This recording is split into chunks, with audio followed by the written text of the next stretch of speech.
enfie dumienu nie na me gina kono sɛ ya mahunu bi pɛn na yɛ waban mu sɛ ya mahunu bi pɛn me mpɛ so bia bɛma ne tirim ayɛ de sɛ yɛ wie yɛ ntfa yɛn sa mfa wiem sɛ yɛ wie no me pamotro ɛno deɛ ɛmwa yɛn nyinaa yɛn so waka wote frama bi wɔ wasum na anyɛ wo de na wote na epusu na hunu pɛ nkwa akɔ na nyɛ ya sɛbia so sɛbia nya no pɛni sɛ oyɔnko da no da frɛwuni a wogidi sɛ onenen tu amo no bɛyɛ yie ana sɛ ko nyame anim yɛ de ɛto ko ni asafo awurade ko Ghana fomfam fie nan enso nana adodanko akufo ado so ne yɛmra sɛ bedwafo a egyina wɔ yɛ kuo ni din mu ɛwɔ Ghana mpɛsua nyinaa so wei ɛne atsɛm a me wo gidie wɔ mu na bambo ho nsɛm na posifo de ato ne de ada di pefe ama obi ehunu sɛ nsɛmpa de bia yɛ ka no yɛ wɔ nhyehyɛ yɛ pa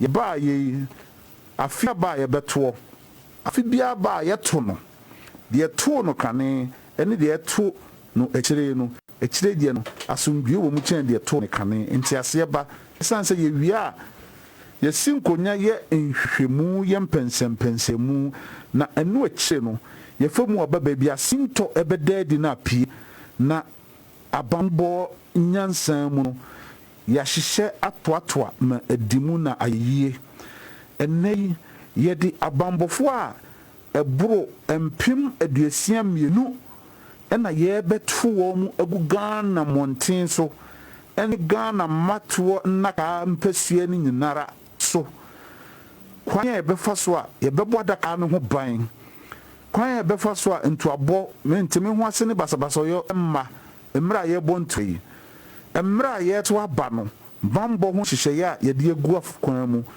yɛto aba ne wie a bambɔ ho hyehyɛeɛ a yɛde agu kwan mu yɛman mu no ne agye atom ne yɛte ase wɔ bambɔ ho ne sɛ yɛwɔ de frɛ no National Election Security Task Force wɔn a wɔdi mu tintiman na wɔdi animu ne yɛtima mu abambɔfoɔ yɛ aprosifoɔ na yɛpaw wɔn mu a waka a wɔwɔ bambɔ nnwuma yɛ mu no yɛde wɔn nyinaa aka ho wɔbɛkyerɛ yɛ ɛnnɛ ɛwɔ minim sɛ Electoral Commission ka sɛ yare na aba ne nti no baabi a nipa no ɛboro so kakra no ebia wɔbɛkyɛ mu de ebi aka wɔamfa nka ho de a yɛwɔ abatoɔ asoɛ a yɛfrɛ no polling station obi abɛkɔto aba no ɔpepem aduasa mmiɛnsa ahasa ne aduasia son 33,367 polling stations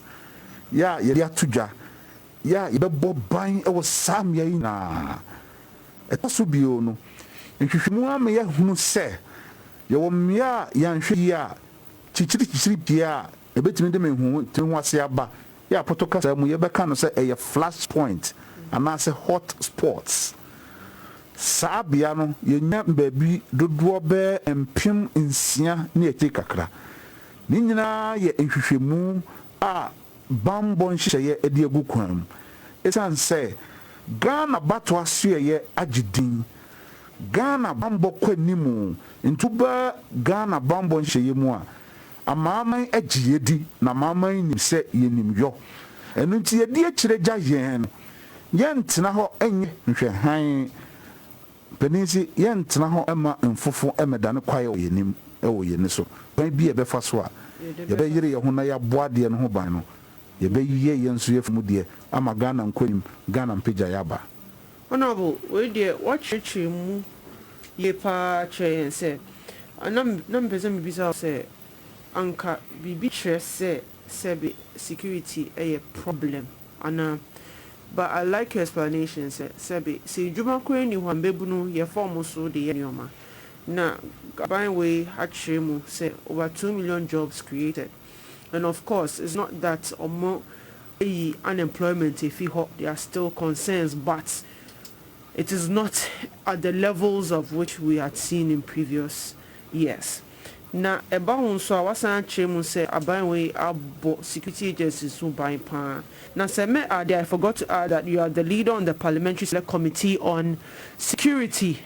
That was your your me chairman sorry chairman baso e wo mra shebedwamu a yes ye di bambo hu nkrubo good no say no me heavy just say me tell me hu na me sian ye won say krum kasa sa na de tete recalibration wo mitika me translate wo mitimi ho che me off me pauto ho nchiro no no cra mame ka kitu e bi nka asema ka ne am be fi okay e wi asimu a wo ho ye kan say there is no secret proof state. Yes. O my bia ni wa ne bambo eye krojin chese tima bia ni ho o kan sakra na o krapo ho aye hu say bibia say ni ho obia bo ne ho modern. Everybody tries as much as they can to first and foremost prevent crime and to help reduce crime, because untimi unu obia boni woni trim ye gina ha yi na meba no na metio na yakase nka okom kakra ya do ohun na papa se sifa se em se yetutu akoko bi okọ ne nchen ho me am so na kom de mamtim ka mu a meba na me se ne se nyam nko na mebre ene me bia sifa akoko we pon me bisa sifa no odimi akọ na ma kopi bi na me de ahwe me so kakra se kalomo do bia pe bia na ho bo a sentia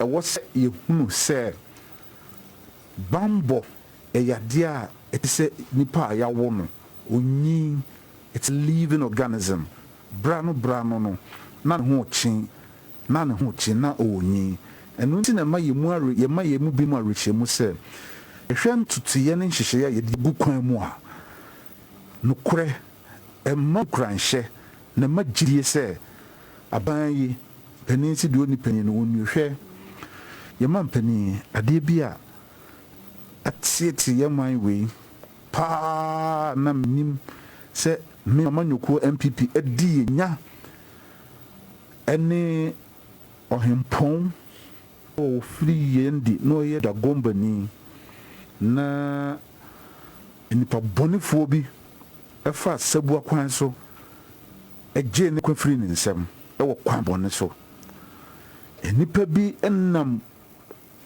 kwati kwan so nyansa kwan so edi amanyoko MPP bone se yen ne de sa adwem bone no edi yi pani ni free ho ye mpanifo bia ne free amatifi mom ye da gombafo na wo se ebinom efiri aban sumu esan sansensem na siye no na ende me woni gemu na me warochiremu se mpanisi unni opani adie no pani so ontena fiema aseduafo yewura nana adodanko akufo ado Ghana mampani Ghana fo ni osoro hini nyankopon ye nadomo a odi Ghana benya hye ne nsa no no ne mpani tena ase no ko agina na wo hye won ho se nyamia ye won wo die ko bia obefa so a wono soso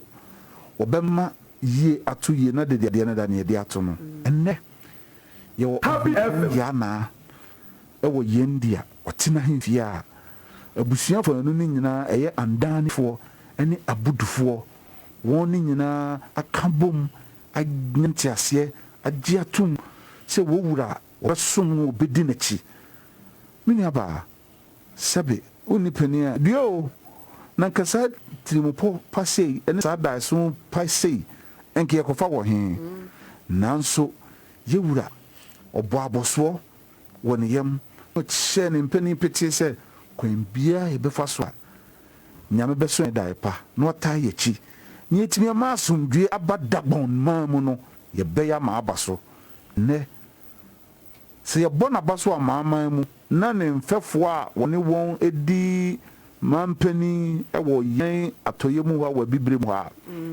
e kasa mbeni si do fruit apa ne piano nti piano se wono wonya won titinani e wo won hyiemu de eye abibre mu ha amampani hyiemu a enya me nwanwa esanse ne nsa so banwan mu apɛ no tie ne namu ana okɔ ne nwana mu nkyɛn no se mesrɛ mo sɛ be ye betimi aye ho ne akomba mbɔ nti no me pese meto nsafe mu nyina no mabankran ne to adwen enei abedane nhyehyeye da ho a eye ebibire ma aman ha se yenhye mu de yefre no ECOWAS no yefre bibi Accra initiative na Accra initiative no kire se eye tirimu papa ne da pa na ado danko akufo ado so ye a oto nsafre ni nuanom no ka kire won so won fa won abambofo adikanfo ni won echi no won fa won mram ene abambofo no ko ahia ebra no bram adwindwen ebibire matoye ha ye bambo na wo nipa se ya ne kure nyame ni bayiri ye ho abonto ama papa ye mu wakoso de sada so ya digana ni mo bambo na menim se nimfie nan ya nyame di che no yi ene pa wa toto no wa hyehye hwe adwuma bi a wo ye bia hu se bambo di akire kama adwuma bia na mo bia wo tu bia hu se bambo di akire kama wei ene nia oba wo na ase na busuafo osma won se won ma no kanse mpankyero no mesre se hwe hia ehia ene yi aye se nya no beko ho abom se na baase fo e ka kire onyamese mu no a Ghana manma muntie ye ne na muntie ne ye na munhu se ya ma no se ye ba abaye mpapa mu na ye ba no nkabom na wo hwe nkabom ye dia ba empu yare yi mu eda na atieti omanfo na nipa da wona na osuro se no ntimi mpie no nkwadwuma obeda etua ne kan yaka obeda etua ne suoka ni nyina panisi ewo se ye yiri on panisi ye sukura ye jaihem na ye hu bekeka ye ntin ye jae mowre nti adwuma po ba obeye ye opa bi di sie ye no eduru da hia da mu no wo se saa ka ni nyina ma fa me manfo ile mvanche mi na umpe we upe kaya moto mu ana hey Honorable, with us, time's up. Time's up. In fact, the time just ran. Na me sure one answer question be brief. Me person me bisa say oh na to be na aban afa ho say anka obebo aban nipa ho ban December election what church mu na say tax force no yes what church mu na kama che no one might say the general security situation what an church mu say be o man paying dada John Mahama the comments we are passing here trying to link a certain scenario so person church say bibi very unfounded clearly very inappropriate so to me who dia opese oye na sebe obi hu se de oye ne de ense emfata obi a watna akonya no soda nti honorable we de yeda wa se jiu 2 sawa beka ye hu we de number 1 Joan o esro ho misro ho nti yeda se pa se wa beka ye hu ni Pacho, if you're listening to us, it's Hard Facts with here, Hard Facts on Happy 98.9 FM. A year MP for Empire, so honorable set a champon na oni oti ninka o study yenya conversation, the conversation on security. What church mu say ye ni how be a sebe niema bi e o ha nkofo 121 to be so mu bibi but enye bibi a che say e say obo ho a ye ko elections mu e say o den say bibi nti a sorry kwa nkoto aba no there be o no shemu Oman na Kufuado any Dr. Baumia said their eyes are on the ball or more shape bibia some boy and humbai bibia see near koto abane fefe pacho yen let me read a few messages that have come in. Ishraba Anelka in Ashaiman says discerning Ghanaians know that the MPP government is on the right track in terms of managing Ghana's economy. Let's give President Nana Akufo-Addo another 4 more years to do more. The battle is still the Lord's. Regards to my next MP in Ashaiman constituency, Honorable Alhaji Labarani Yakubu Bari and Honorable Kozimenu. Me honorable, me foot soldier, a radio host. Happy FM. We have another message from Hey, where they was in the sister Akosua Manu or a big for na ajoji. Hey, tree no reading there. You are doing a great job for Mother Ghana. One good term of Nanado deserves another. Tell JDM to prepare his mortuary well because he won't be able to stand the shock come December 7th. Hey, where the uppercut text message go on because I may filter and send an kind. Nana Aboagye says, good evening, Cozy. It is very refreshing and comforting to hear that our security agencies are well equipped in terms of personnel and accoutrement. That word was always funny to me. To deal with any situation at any given time. The president is really working and it will be for our own good to retain Nana. For this reason, I'll join the chorus. More for Nana to do more. And this was from Nana Aboagye Central. We also have good evening, Madam Cozy. The security setup of this country has been adequately equipped by the president. We are very confident of a secure elections during and after the elections. Ghana is working again under Nana Addo. Number one for both presidential and all parliamentary candidates. God bless our homeland Ghana. Francis from Cape Coast. Thank you, Francis, for that text message. OPK Gosso. Sami JFE contradicts his boss, Mahama. Okay, no, this message was for a different program. Yeah, messages I'm sending on WhatsApp.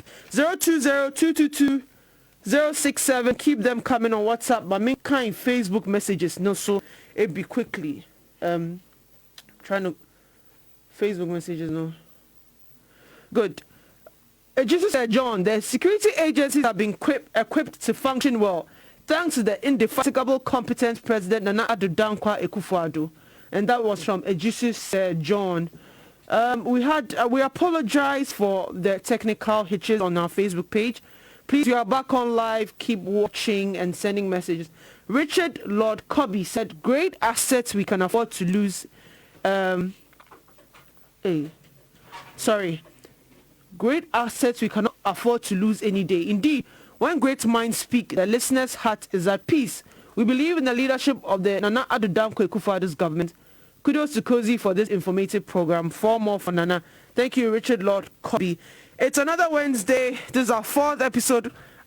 Say for cake. At least one man can say celebrate you. More dry you. Yeah, assembly. This weekend. You better celebrate. It's 4 weeks on Hard Facts here. This next episode, we're going to have a conversation on what a first-time voter should know. We are joined in the studio by 2 lovely gentlemen. Now you better train Komo, Mr. Mo. Me quick commercial break. Happy Eba ye din Komo.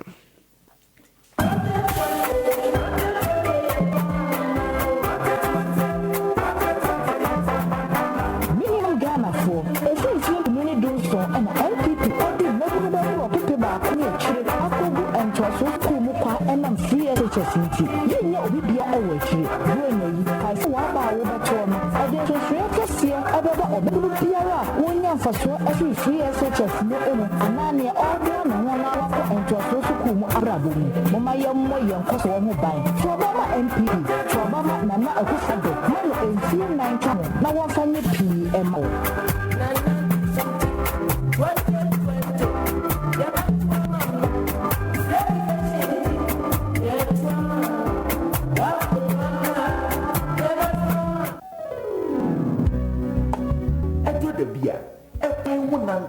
and the Quanka, it's me you pa.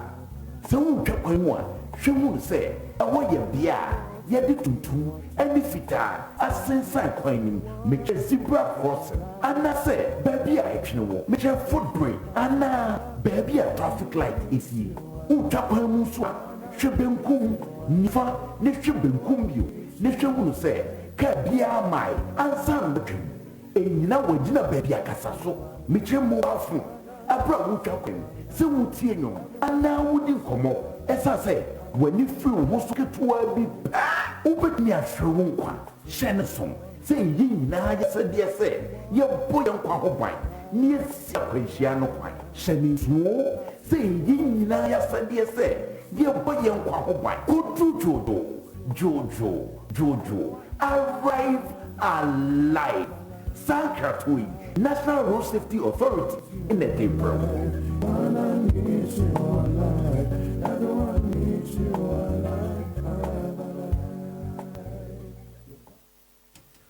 Welcome back. It's still Hard Facts and Happy 98.9 FM. It's Wawunyaba Kozina, ye Otamin King. Pacho, a year a brand TV. In fact, me, Mabe Kanye who studio ha. Manuel Sawyerr, a lawyer, signs to a passionate supporter of the ruling party and a growing burden financier. We did not to assume. Manuel, wait there, Pacho. It's the first time on the show. You must not kakra na yen show him kakra. Oh, sir. Trainer. And then the technical support. I'm some file complete. Aha. Markup channel. No yen huno, kama. We have the men, yes.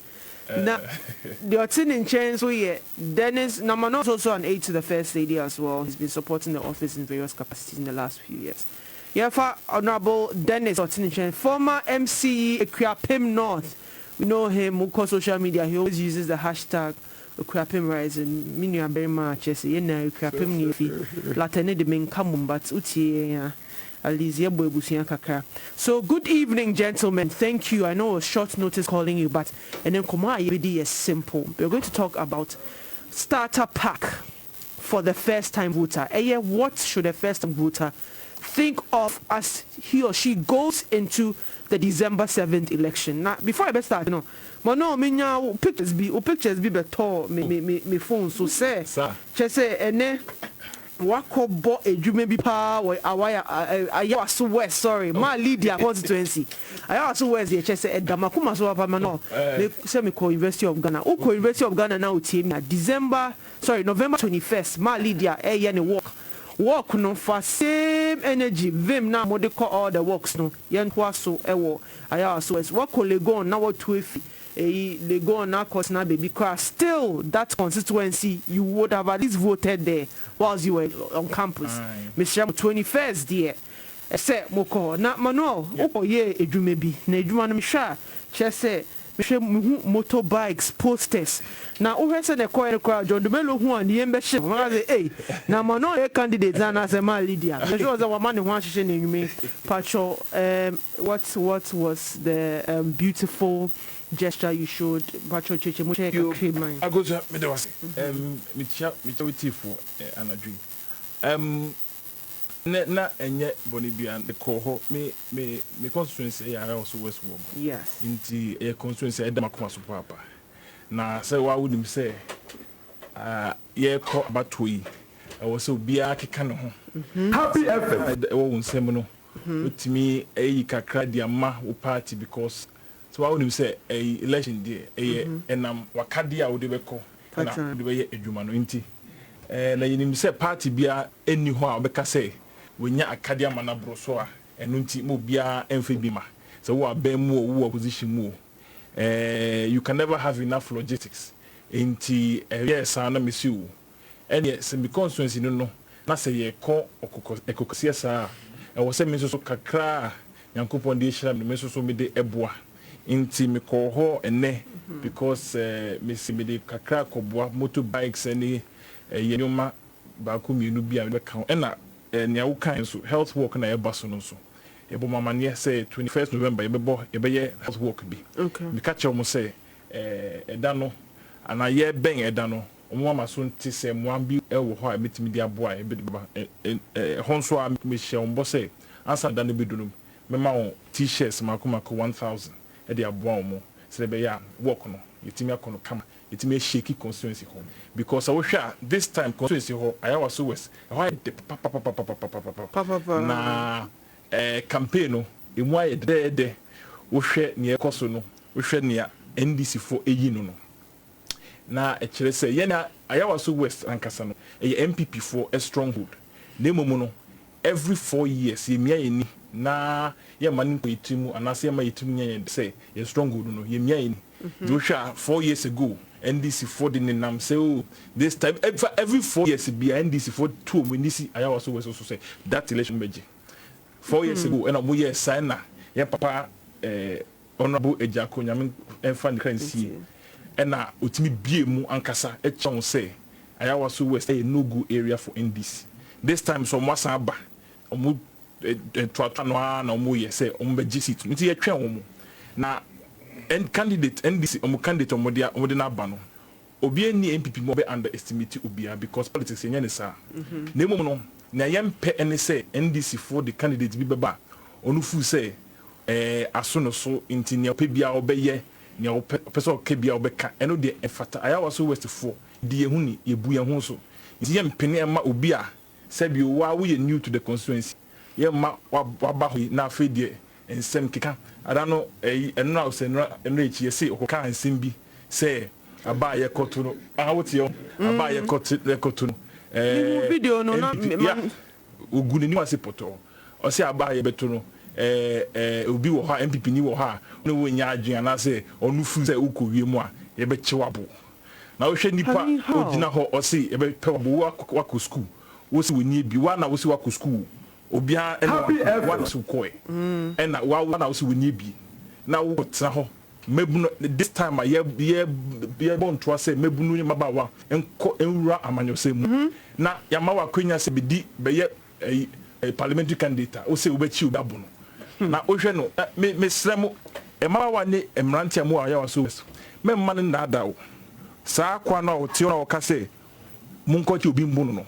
eto ne edin a obedwane gya ne mpawa obehye dem mu nti se me onu bebo pa anase be she okutu pa se kodi etrasem bia emfi no nia okenyi na onim se party a osom no NDC no odi atem oye etutrasem oye akakabinsem a eno na odi kɔ wanim we hu ne nafofo a NDC mu a omedi atemedi akomunim nti saa na pɛ de but emfa babies with sharp teeth na ye ka emwa no nti yesre no onya bote emwa no Ayawaso West de ebɔkɔ ye bɛkɔ na somdwe mu hwe yinsi ye betu yaba obia be mie nani and at the end of it all you say you better share president animunyam ashima leader animunyam ashe MPP animunyam eduma ding ene eduma hodo ye ama Ayawaso West no eno na iko to so aba nti Ayawaso West for mutie mi a mema obi na dawo aba iko to eye eduma ene no kwe ene obi a odi ne huni a wobetimi ahwe no ai ejina wonan so akase sa nipa we ye to abama na onko ye nimu ase odi ne huni obu no ho onko bibia sabio ede enimguase na say ede ohaw bi bebre constituency yempe enimguase sa we have been led by decent people since 1992 yenkoso sa yempe insisemu bia nti masema eda ho eno about Ayawaso West no me da say what kind of fe Dennis no what is it course then eko say onitia so de me no na mo the way omo ka say baby boot for boot on the ground no ya cover baby MPP there say would you say president Dika say issue based campaign it's for especially the youth in the parts in the day ya cover the entire country baby obefebia no obegu say MPP colors no any MPP young people no are everywhere and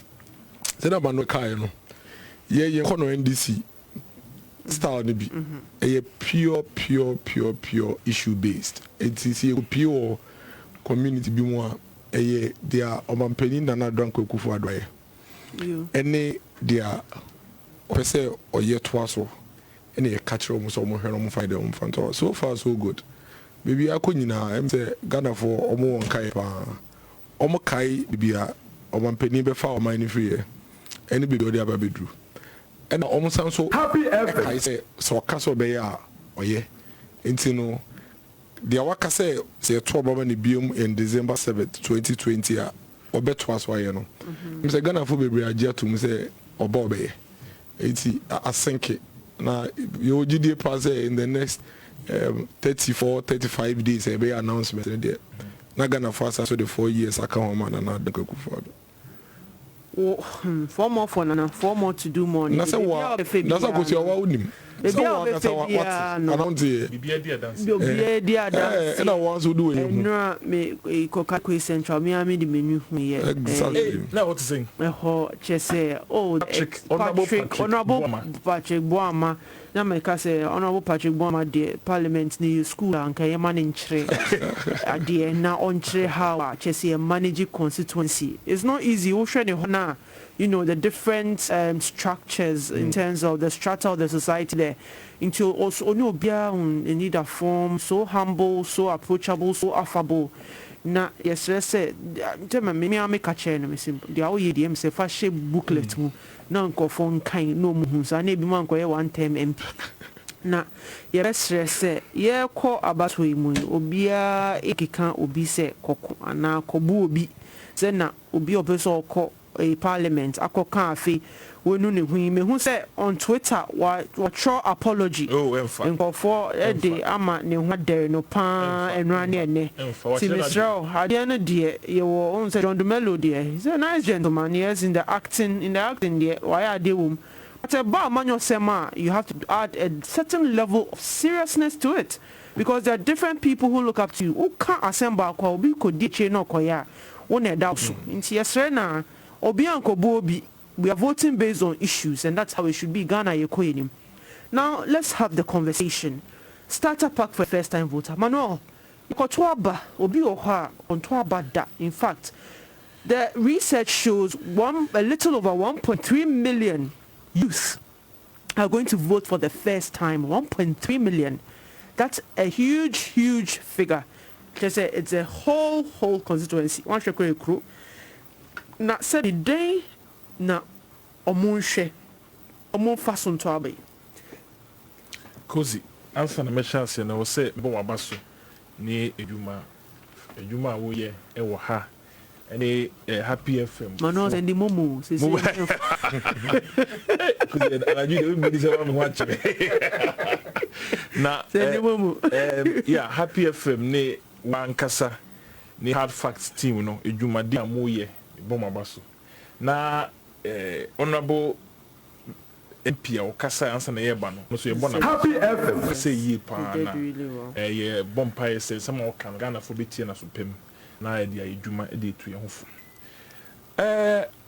Akosua asema wo busa me o say topic a wo de mai o say starter pack tabi o mementi brofo inti starter pack no meka ni twi mu me starter pack me nti ase wo twi mu ne say akadia Obia okutuaba for the first time no akadia wuhia a ebe buawo ama wafa wadwen nya obetu aba na ma no na nya obeye no 7th December no na media mehunu say abaye betu 2020 no the nature of abano anas campaign aye no se na esitie no ama decision no aye easy kra ama Ghana fo aye easy ama first time voter no aye easy ama obia titiru first time voter na mechire mu aye easy ama obia titiru first time voter na onim first time voter no meno no michemu mienu ye wo omu a afi na omudi 18 a omukoto aba for the first time ena ye wo omu nsuso a omu ebro 18 na emomu no for one or two reasons no omu to abada na 2020 na omadwen say ombeto aba na me no election way abaye betui me samne e with 2 words Mr. no poto kasem this election is about 2 key issues credibility and trust Are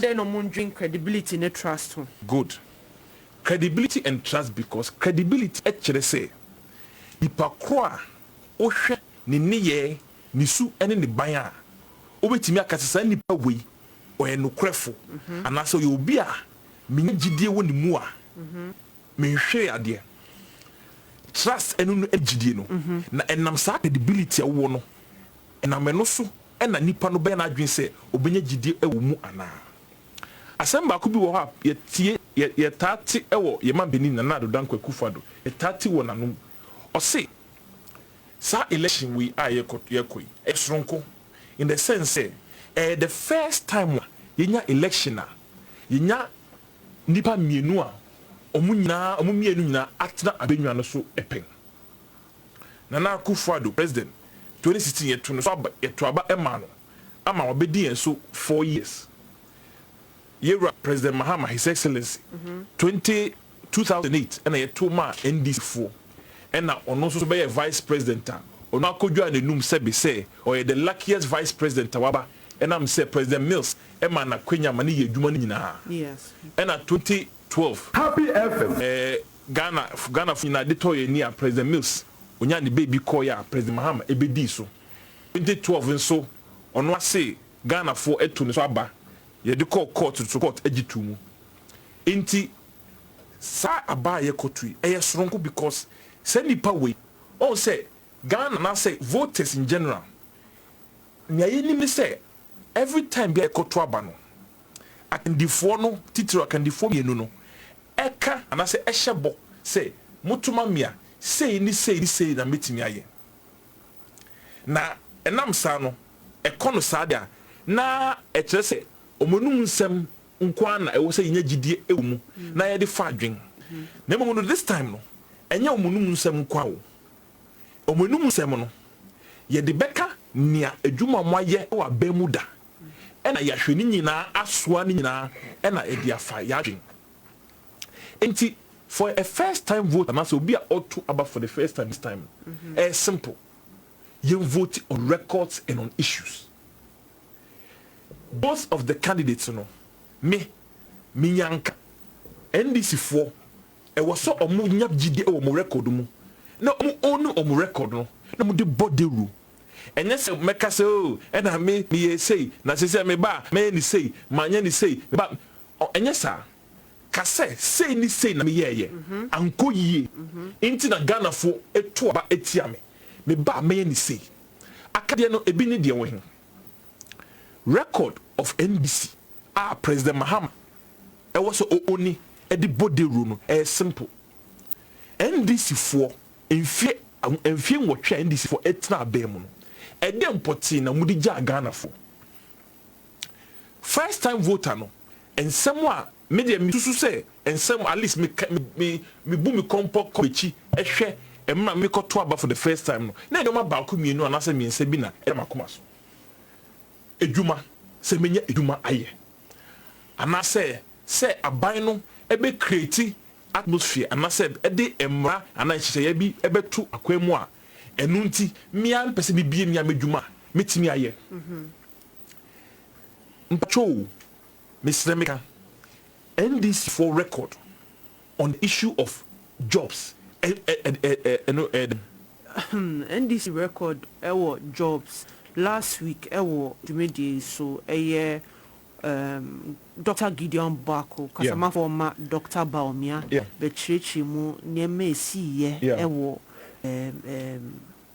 NDC abreso say omudwane ko IMF for policy credibility no mo call ye no good IMF catcher omo say sebe untumi Happy FM untumi mfanipa inko edwumem aban edwumem good ena ye kire omo say sebe omunyi ni pedi ena omo kire mu say omo yi ni pedi omo ho be kire omo cheso omo nankasa ho a kire no ye ntumi yi nipa ena omo say okay ena say untumi yi omo di so emfa ba ku say enka ho good inti chese for the time na ide mine share ninsa chese also a vice president crown na the late Evans Atami Croatia and say oh the cheso mame no chese o de bon ho practice and some obey president no oba president crown the chese bobu want man fa chese akokon nan anase kuchen sapo no de aka ho good na enu na say no se na wokin eba emembunu ni etuma ho a ene se den no de ba be kan nti hono ni asem no wo hwe eba na edwuma asem on se me sha asem me ka brofu bi kire me the credibility President Mahama has no credibility on the issue of jobs zero na unim na me strepan say wo say oh ena President Mahama na say ndisi fo mo ntimi wan fa nipa ewo aban dwuma ma ena mo say oh there be oh enye ni fault IMF ni ka say my edwum na akoja say bio IMF omo ye ku ita wo Ghana ha omo ye ku wo Ghana ha enya amemo boni ntina ye dwane ko hye IMF amotuom se na be ya IMF be kire se na yembo yem di yemano ye kire o man na NDC forecast me mystery because I say me kan the same I say sebi kominsani bi na a friend saying also tua ni ma school fees na wakot na bie ba e kansa sa bropoto afa ni sika asa odu fe ne yere bisa say miwura na enkola no school fees wo here o si school fees no anka metimi atua o na mom no bie ba fo no agim hu sika nyina anya bia hwan na ko bie ba no nye wa into why does President Mahama expect sympathy from us say with me afa nipa wa aban ejun wa na unim eme ya anka ye krobia eti politics ase pa anka President Mahama ni NDC for anka ban the issue of economy anka the word economy anka ni kwa say free President Mahama no eba at all because the mere fact say we dwanya ko share IMF mu is an indictment on yourself just say what you to say ban economy one number one year because say we be ko year President Mahama inherited an oil producing economy na o share yani NDC for na be mu 19 years etwitwa mu omo ntime ntu oil one drop kura President Kufuor that outstanding Ghanaian statesman obetna be mu infie son epe na Ghana for Ghana etu oil NDC for se me no mukai omo say ajengo omo say ajengo na President Kufuor and say MPP for can say oil ayehu we want to avoid that phenomenon whereby oil becomes a curse. And I say, Akufo-Addo say, Oba or the free SHS beba. Now or the oil seeker and be funded. President Mahama, Emra Oji Abayo Oji a year 2 Now Ghana, we were an oil producing country on the way lower middle income status. And yet then and now Uganiko share IMF. I say. And yes, Sano, when me afa nipa bia wa abayedwum President Mahama breson kwa na Ghana ti brofu bia ye frɛ no unemployed graduate association when it is association e graduates anase wo ma ko school a munya edwuma nye e na fe o makoti ko se e bia o do so no o matiko no e bia obi betie e na President Mahama so ko di o matem e ka se e onye magician se o de piti sikegu ye so anase o kan simple on magician so be creative good na enya no nkwa o okay adibia ye friend adibia President Mahama o de check Ghana for ye friend dum so eno so egu edwuma bebre eno ye 2 o hwe allowances a ono etwe mu no enti ase allowances ye so ntwemu na ye cabinet decision na come na ye se be manfo na ekoko and some in the dano. Any President Mahama na edano. My dream was in Tia Manuel. Na Oshe ase President Mahama abaya obemuno. He was on a calculated mission to destroy Ghanaian jobs. I said was shed up edi tune ni su say obese Ghana nyuma. Because Oshe ejuma kakaye wono otwemu. Na ebitimi aye dia fa nipa so wanye. Enti obi sa ba na obeka kire say muntuma no na oba obebie ejuma Oshe tutu. Tutu because no cry friend no cry and yet be na work because we share the record the issue of credibility comes in. How do you trust such a person? No, you contrast such a person against Nana Akufo-Addo Otiso. All but na sembe na okai or say or the ejuma beba Ghana. Why ya na say wonye? Why o share one district one factory or the aba. You might create direct and indirect jobs. Jobs which hitherto did not exist. What the aba? All the bano and Hamani for as usual. The naysayers of our time. Almost say, oh, to me, yeah, oh, Ghana or that Ghana for. And then, Omamuya Juma 1D 1F. But you make us nana AP before. And this is for come.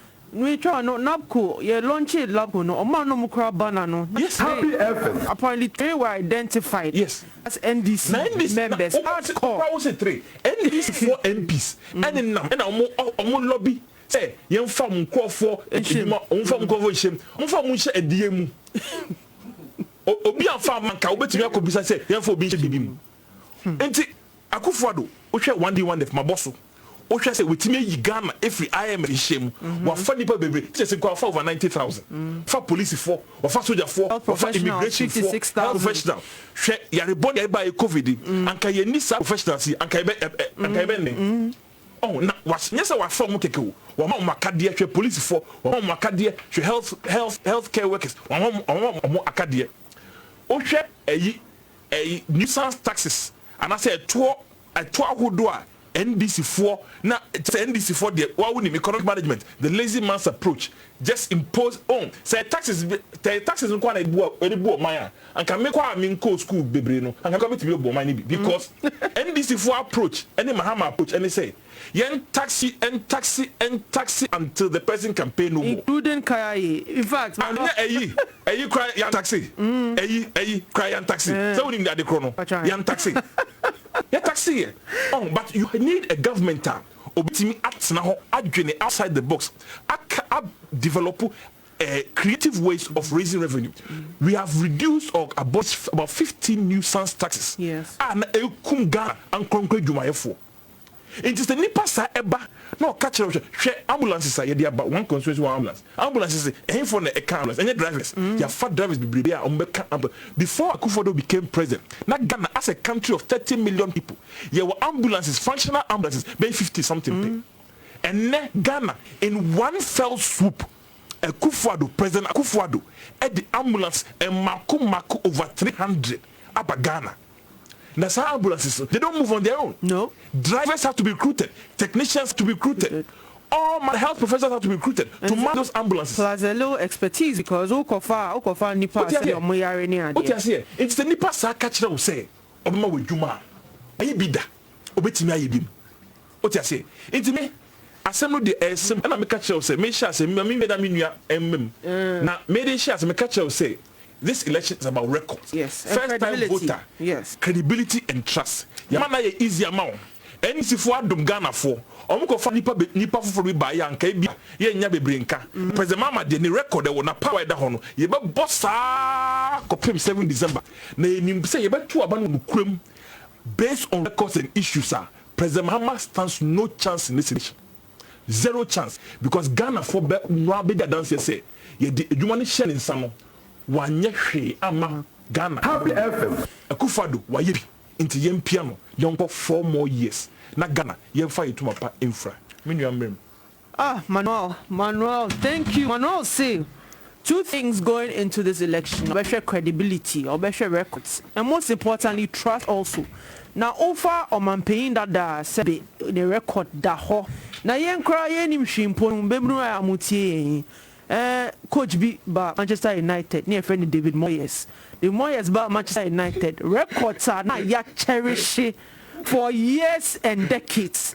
Moyes ma to say who here just say or the what is this na demu presek de legon presek she on so kai chemu presek legon presek she what time be on national science mass quiz o say ejuma ya na emum edu baby no say checking your pressure every weekend na say no ye kase ekofa David Moyes about Manchester United me count na say across the world over people will take to the streets to agitate.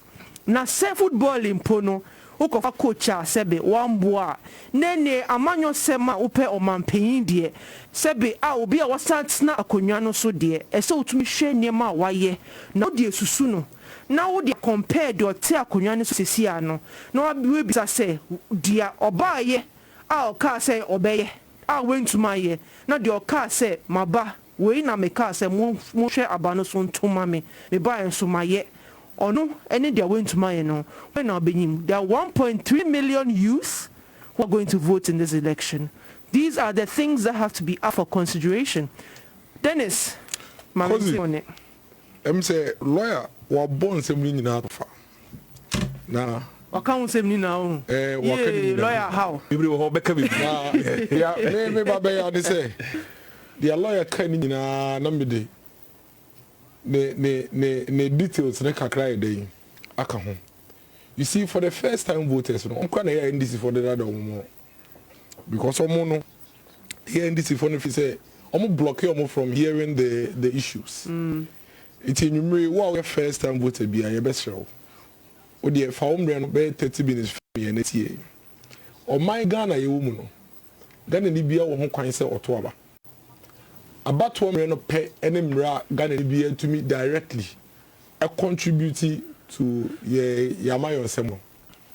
Eti se okokoto aba na se 1 2 ye now say na fatu trim say ube here 4 years biem answer and fear 9 biem answer what to me I dey che wadwin nti no the first time be say obi a October for the first time ebe kai ebiem even though you were Happy FM candidates be 12 and I was saying 12 e wo ballot paper no so no so media do so mami oh say ke bi mami ke bi there sanity e ke betu be 1 million cry to America embrani zo mutu bi contest kamudo so Sefana na be kamudo se Kanye West mu nyina contest onya 50,000 so say mahamba onya 50,000 so 60,000 the whole America onya 60,000 votes edi omudo so pa but me enu pe na yeti sa pepe na te Ghana ha no 12 candidates na wo so enso mienu ho asem na akosi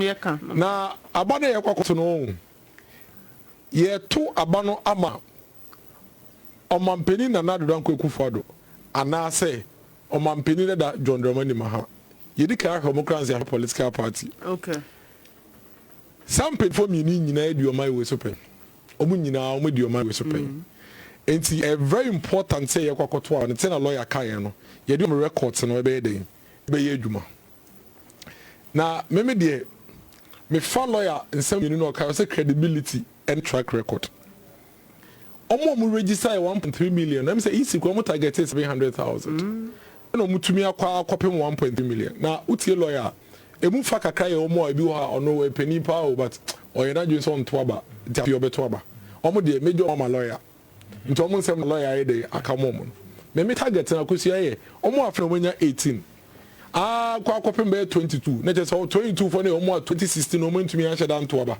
obi wo ha onya 18 somewhere October November na register wie into ntumi anto 2016 afi na wa register and ebi mo so omo de afi na omunya 18 nti between 18 and 22 no that group we no ebi mo go school ebi kura was senior high school ebi mo so afi na omo wie senior high school ebi mo university ebi mo polytechnic obi twen say obenya kwan akọ university ana polytechnic obi so twen say obenya kwan akọ training college nurses ana say teacher training college ye wo mo so a wosua ne nsa no adwuma nti ye bi o hairdresser or dressmaker ene wo mo so o mo akọ university ye bi no mo tifie no mo ye dey o mo nya adwuma ye de e kan say sa mpenifo mi ne ye kokko aba mom de obeto aba ma ne bi ho so e won so so ya ye to aba 2012 no say ye ka amane ye femu between 2013 kopim 2016 a mo afi na mba beto aba no senka mo kan ye ho anka mo ye brɛ ye pa because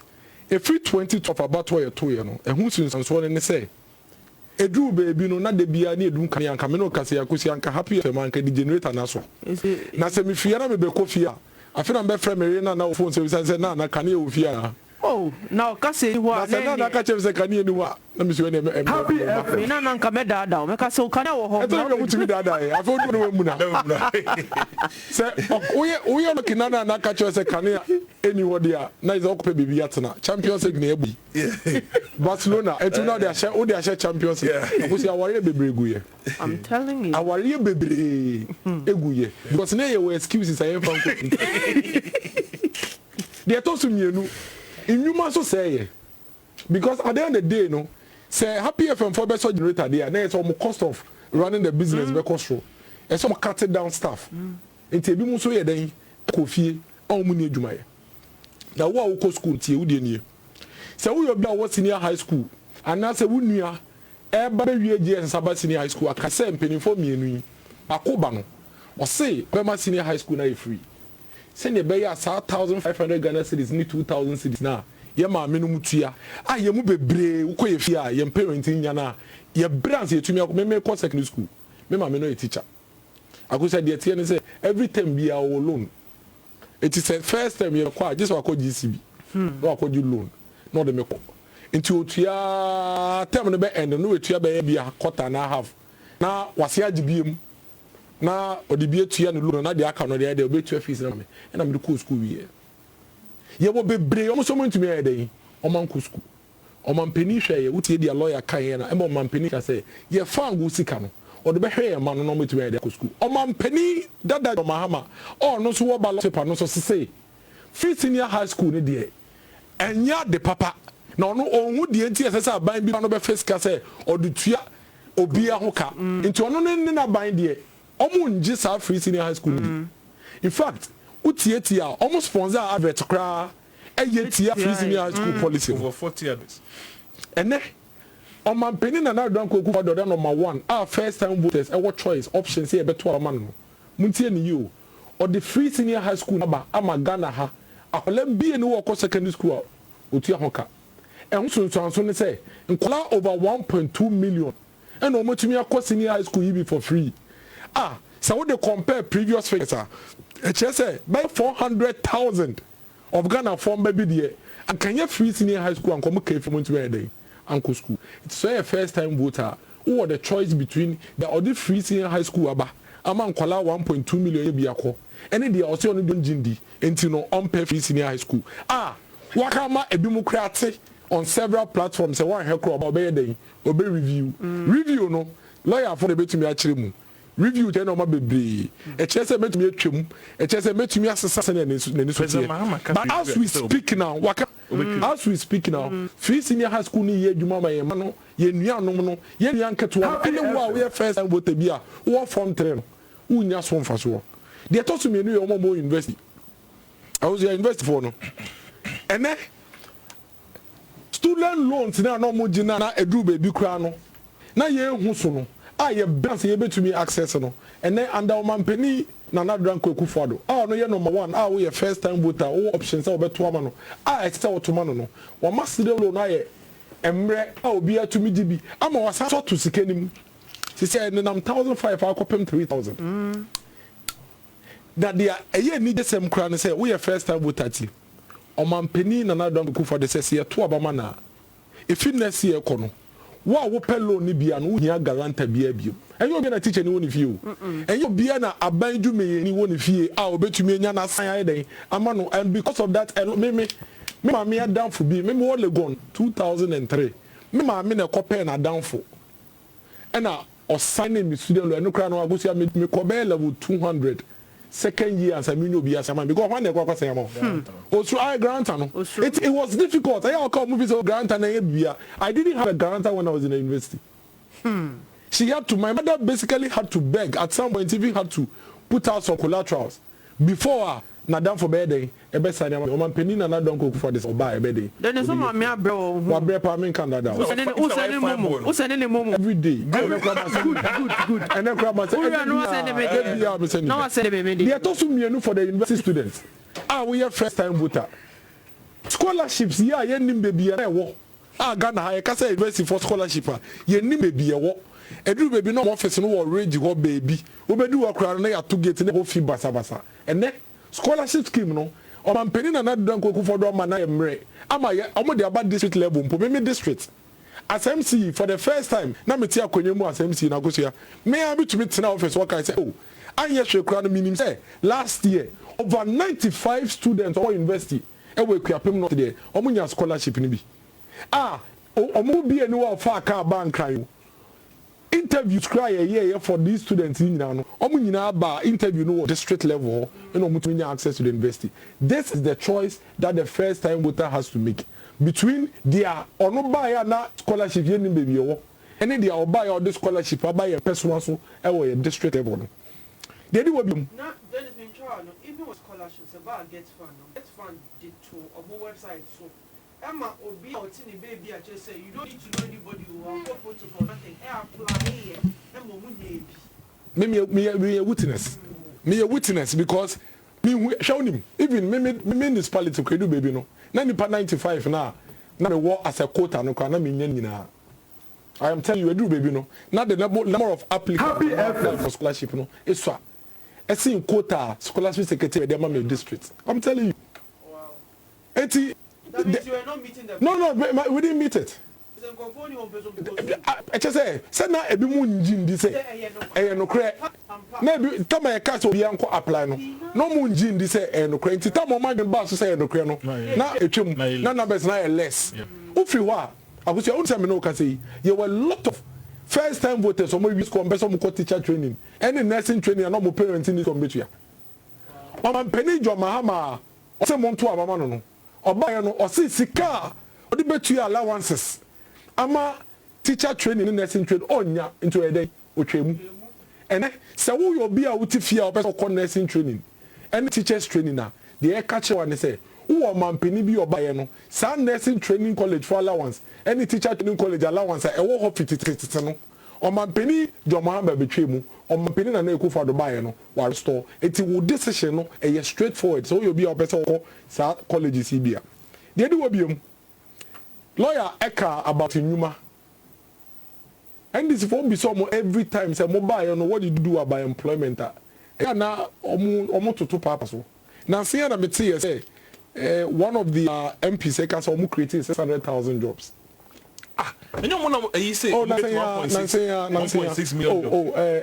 MP Rasta Honorable Ras Mubarak. Oh no, it's there. It's even online. You can check. The question would young granting. Young granting is say creating 600,000 jobs without even questioning it. With the young granting.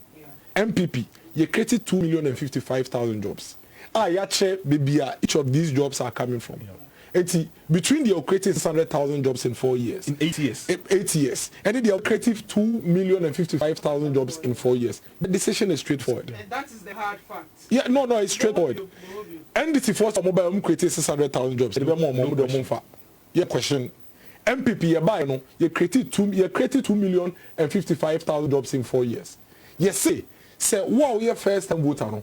What if you win adwuma and now wo university a win any that so say wo wi a wo betumi anya adwuma ye and now wo su adwuma bi a wo ye sure no yes say na na dran koku for the say wo to abama na or the mfie nan e create 2 million jobs obesa the mfie nan na aka no be dey e be create mo am nchew as we speak in Pone easy to predict the jobs no crebe ba no because you see 232 factories now man penny creating no so far no I are under construction 76 of them pay and a operation 78 in a operation 78 in a operation no agusia enuma I creating almost about 130,000 78 it is a 78 creating 130,000 what if 230 the academy no over 100 and something factories na akana afa na ebe bani nyina so di nyuma yeden eba don't forget say planting for food and jobs no kwada afa na expand you planting for export and rural development no so no afa na yeden ye expand enti enyuma ne de eba ma na yeden ebuso ama every young person as okoto mama de mama a waka say oba obegu nabo na ko yisu so na say we ya first time voter afa na we national service ube adwuma na ko ni adwuma obetumi ya atwen dia opesa we dey we ye nipa no so oba we dey obegu no you have a simple straightforward decision to make to vote for nipa na o say odi napko aba a odi nyuma 2 million aba na so di meka ho no anasa obeto aba ma nipa na wakasa oba we dey obegu napko no that is the decision we are first time voter say we dey we make it good. Dennis, when we call messages CCR two panelists Manuel Sawyerr Dennis Amanye, reasons for the first time voter. Say, basically, TTR and say protect our progress, just like our manifesto said. You have called your new pop in the last 4 years. Now, I mean, kind messages to me briefly. Now, not combinate a G say I may not benefit directly from free SHS, but the money my parents, uncle, or aunt would have used to assist someone pay the fees is there to cater for other needs. That's how the free SHS is benefiting every single Ghanaian. Dennis Miracle Aboagye, a great communicator, that's Abrantier Bernard. Lawyer Manuel Sawyerr, you are good. These are some of the comments coming through. Sally to say there is no alternative to President Ekufuado and Vice President Bawumia. Simply give them 4 more to do more. Nanaya Adivasi Ose Dennis. Now, Kujo Beldom says, Piel, love you guys, want knowledge. Indeed, we have meant to do more for us as Ghanaians. from Sir John, the first time voter in this election are people born after computer. Born after computer and are very literate, discerning, and can differentiate between good governance and bad governance. They know NDC to be incompetent, corrupt, and inconsistent. They will vote for Nana Adudankwa Akufo-Addo for the free SHS they are enjoying to continue. Say no to JM. Quickly, Manuel. Yes, ma'am. Dennis actually giving reasons why the voter should, the first time voter, the benefits coming to them, why they should that consideration. Beyond that, me and me feel say, a group of her, I said, Manuel Sawyerr Akoye personal. Say me nyabi bi enfimo. Happy FM. Emma party no. Na just all about for now with me. To dey bia, we don't practicalize the politics. Say me fifie ya so light. Say be obi tia konya no so make sure say light will hold. Issue ba pandemic aba for say free light, free electricity. Obi o ha pandemic inti no eduma kwa no salary no say ya chimu yenu. But because of free water, free electricity, the extra burden of cost, reduces the cost burden on the household. The man kitty baby or but Nipa should not drink also because of the kind of cynicism. Now sometimes you wonder, say, for does it pollute them so much? Say, just say, no. Back to you on what they should still keep in mind. 2 minutes. We're wrapping up. Okay, Kosi, any 2 minutes. As a idea metati, we say when I me minya hwe intimin twaba me yesi minyesi. Onim, with all due respect to be obekasano, it is for me the easiest approach to adopt. The moment so ubenya butre, ahwe ni akoso na sebio sebe mesemeka. Na se unye enye se pesemi nkuminye bi na ya bawa fa na ubie wani pa hwe Ghana fa na nyina adwuma koso a na ubedi no kwa wonyame anim pa anka obie kra enyi kwan se obia be kra be krokro se kotoba because wa obesuro se abai wo de abai se mankoto a mi se wenye o na mu anka wan na eye chenwe and we talk about the alternative. Se enya hwe wo de enya hwe kra se Akufo-Addo obi ni obeka se Akufo-Addo o yo soro abofo ana se MPP aban oye Ghana ye ana Ghana se osoro himen na emom no ye soa insuo soa ensa ye de two parties no etutu ni esienia ye se hwem na yi baako na se Akufo-Addo ana se MPP aban eduma na enso wani a busa wo se Papa bakun Papa no. Bizaza papa no. With who say papa no. Whatever me am come away. Bisa who say the alternative no. Say obetimi aye ne bro say ana because he wouldn't pay. Mahama is not a stranger to Ghanaians. We know his capability. And you no obetimi aye ne ontimi. Na nim say ne obekasa obeye no 90% ontimi.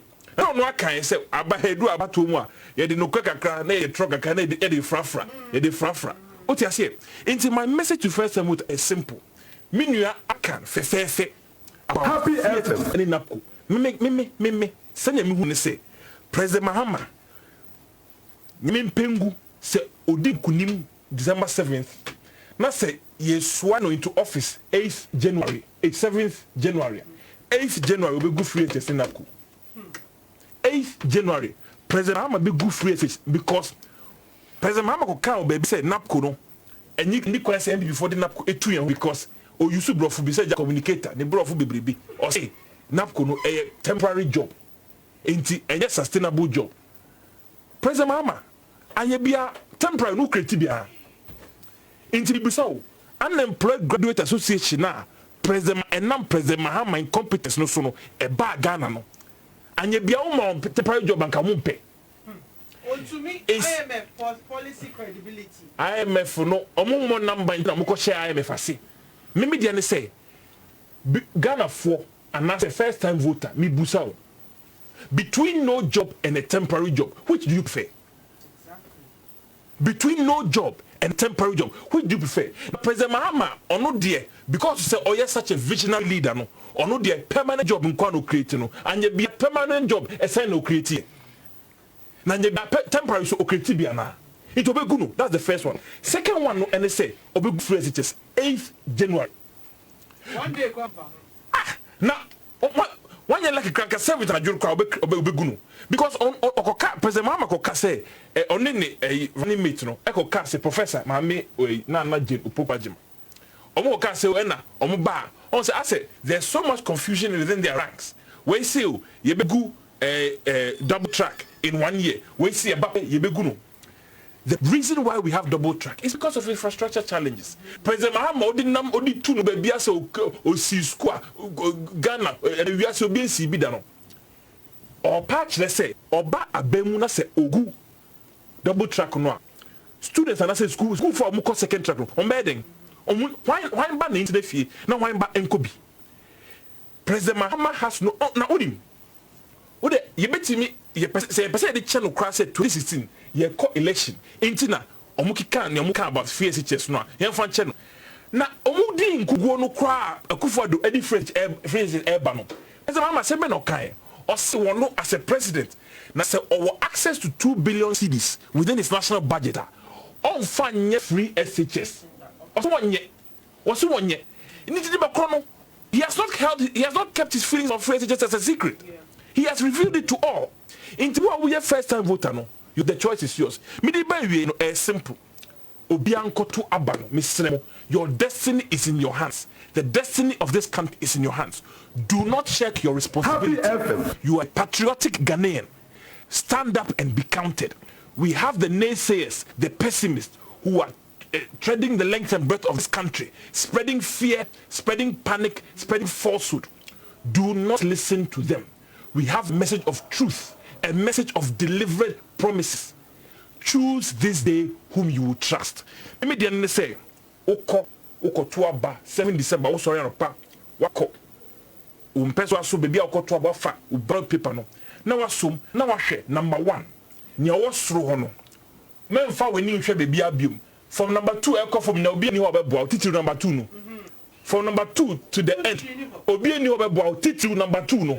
Wow. Into yes, because President Mahama dear, we a huniping. It say Ufa Ubalo paper. Watch number 1. The beer Akufado and I say MPP parliamentary candidate ewo or soon kukuno ewo. Now we do kukumuti 18 ho. Now wabubono kama edi akoshim. Member we need to be abim. Maybe we are simple. Me adia ya friend independent candidate no. Omo mwa Ghana. Ye per party.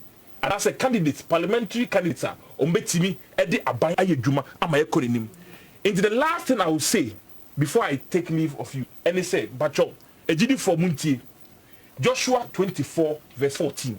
I'll paraphrase it and then me call or say verse 15. Or say, and if it is evil in your eyes to serve the Lord, choose this day whom you will serve. Whether the gods your father served in the region beyond the river, or the gods of the Amorites in whose land you dwell.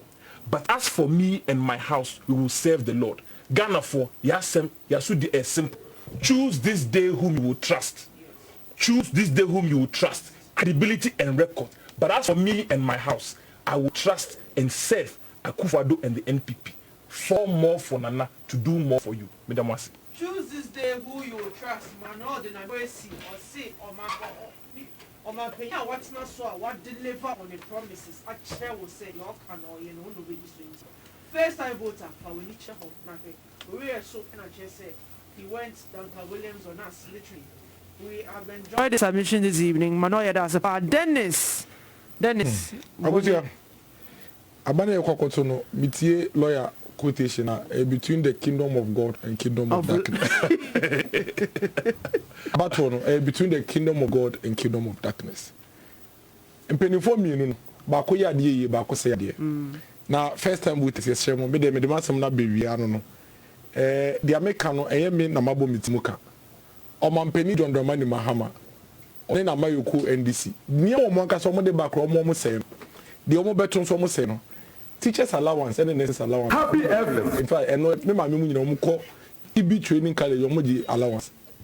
Joma ma buy obese no ono obetu you obuy wase no next allowance obese no obuy na kane asiso ono obedi ade na kane aba e Ghana ha okoro no wadum wase no national health insurance tama Joma ma buy na ye adwuma na obiya ye hospital at some point in private health insurance is kre guye Joma ma okoro no we good national health insurance eno nyoma obetu you Joma ma buy na National Youth Employment Authority osesa no ko jida okono na we gu no na onim de ha me omo no mo de buy no mo gu no onim yes deck this what yes deck da matida omo yes deck omo no mo te less deck omo te ya ti bi ba ko fe no better Ghana management services so kai omo no mo de ILG laptop no mo buy yes deck less deck most deck flop deck omo no mo de buy okay youth in road maintenance yes ni nyina we Tanoma we now say after the time Joma ma be 2016 na to the extent that why your mobile or mobile 2 year na fa nipa in excess of 160-70,000 omo kono na so atia be 50,000 mpenifo mo lidi no komo yeden omo dem. This is a choice that the first time voter has to make to vote for omampeni na na dan kokufo da wa restore sa no ma we nyina no de hyehye ato fam a ebe ma young people no e da ache be dey ebe yi ana so say Ombetu abama omampeni Joma ha no ba no ba bese no na Akufo represent the kingdom of God.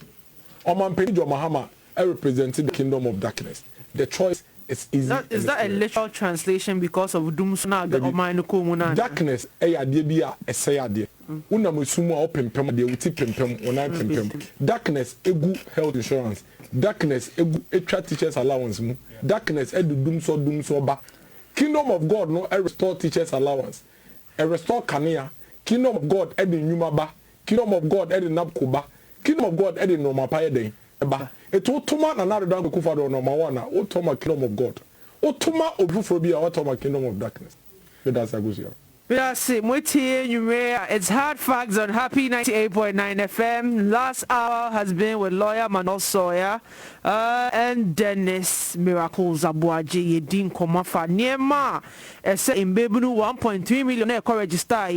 That's what the EC's data is showing. Niema omundrin hunom fatwa almost omundrin credibility omundrin records omundrin who they can trust because the past is still there. The history of this country in terms of the governance of the country is still there for people to look at and to reflect. Now you're first time voter, kai never way na dream will dash and protect the progress of Ghana. Ejumedie has been Hard Fact. We apologize for the technical difficulties on Facebook, especially next week it will be right on course. Happy on Twitter, Hard Facts, #Pacho. Next week, same time, Wednesday at 7 p.m. I would like to thank my panelists again. Manuel Dennis Madamasi. Honorable said the champion, the Beka, who fares waha. Take care, wear your mask. COVID is still a threat. Protect yourself wherever you go. Continue to use the COVID protocols. Wash your hands routinely. Use the sanitizer. Protect yourself wherever you go. Thank you so much for joining us. Thank you so much to hardcore listeners on Hard Facts. Thank you so much for the support. Same time next week. Have a lovely evening.